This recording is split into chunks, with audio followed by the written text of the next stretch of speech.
આજરોજ Rajkot municipal કોર્પોરેશનમાં Lakhajiraj road વેપારી association કે જે સૌ સભ્યો વર્ષોથી અમારા પક્ષ સાથે ભારતીય જનતા પાર્ટી સાથે જોડાયેલા છે એ સૌ મિત્રો આજે માન્ય કમિશનરશ્રીને બંને ધારાસભ્યશ્રીની આગેવાનીમાં રજૂઆત કરવા આવ્યા હતા. પછી માન્ય મેયરશ્રીને મને રજૂઆત કરી છે.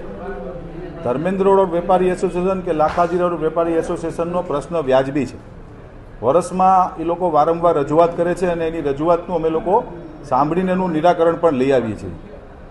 આ જે પાથરણાવાળા જે લોકો બેસે છે એ લોકોને ક્યાંય સ્પેસ નથી મળતો. એટલે ભૂતકાળની અંદર જ્યારે દિવાળી પહેલાં જ્યારે આ પ્રશ્ન આવ્યો ત્યારે લાખાજીરા સ્કૂલ છે અમારી, ત્યાં આ લોકો માટે પણ અમે એક ઝોન જાહેર કર્યો હતો કે આ ઝોનની અંદર આ લોકો બેસે ને ધંધો કરે, પરંતુ એના વેપાર ધંધા નથી ચાલતા એટલે એ બિનઅધિકૃત રીતે લાખાજીરા રોડ પર આવીને બેસે છે.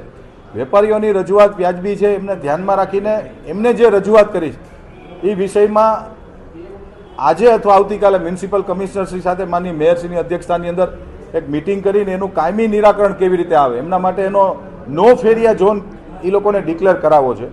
પણ એ પોલિસી લેવલનો નિર્ણય થાય છે કે ભાઈ આ કરી શકાય કે નહીં. એટલે બાકીના મહાનગરપાલિકાનું માર્ગદર્શન લઈ અને નો ફેરિયા ઝોન તરીકે જાહેર કરી અને આગામી દિવસોમાં અમે વેપારીઓને ન્યાય મળે અને ફેરિયાઓને પણ તકલીફ ન પડે.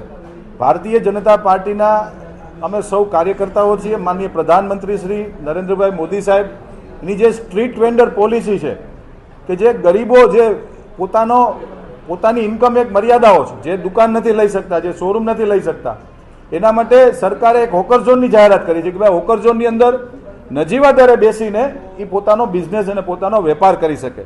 આ જે સ્ટ્રીટ વેન્ડર પોલિસી છે એમને પણ ક્યાંય ડિસ્ટર્બ ન કરવી અને માનનીય પ્રધાનમંત્રી શ્રી નરેન્દ્રભાઈ મોદી સાહેબનો જે સંકલ્પ છે કે દરેક વ્યક્તિ પોતાનો વેપાર કરી શકે એને ધ્યાનમાં રાખીને ફેરિયાઓને પણ પૂરતા પ્રમાણમાં ન્યાય મળે અને એ યોગ્ય જગ્યાએ બેસી શકે અને ધર્મેન્દ્ર રોડ કે લાખાજીરા રોડ વેપારીઓને પણ ન્યાય મળે એવો વચ્ચેનો રસ્તો રાજકોટ મહાનગરપાલિકા કાઢશે.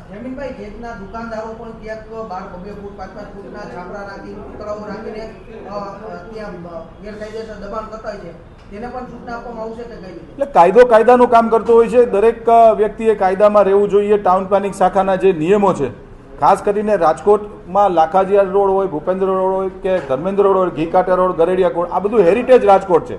આ રાજકોટ જ્યારે રાજકોટની સ્થાપના થઈ ત્યારથી આ રાજકોટ છે. એટલે ત્યાં ટીપીના જે નવા GDCR મુજબ નિયમો લાગુ નથી પડતા, કારણ કે આ 20ની શેરી છે, 25ની શેરી છે.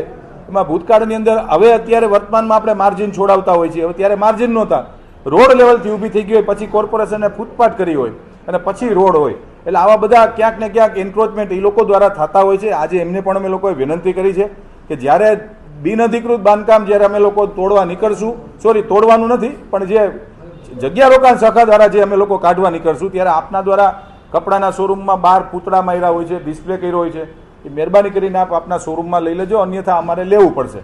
કાયદો બધા માટે સરખો હોય છે.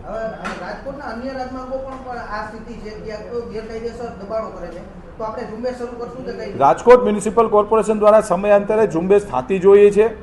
જો અમારી જગ્યા રોકાણ શાખાના અધિકારીશ્રીઓ અને અમારી જગ્યા રોકાણ શાખાના સ્ટાફ દ્વારા સમયાંતરે ઝુંબેશ કરતા જોઈએ છે.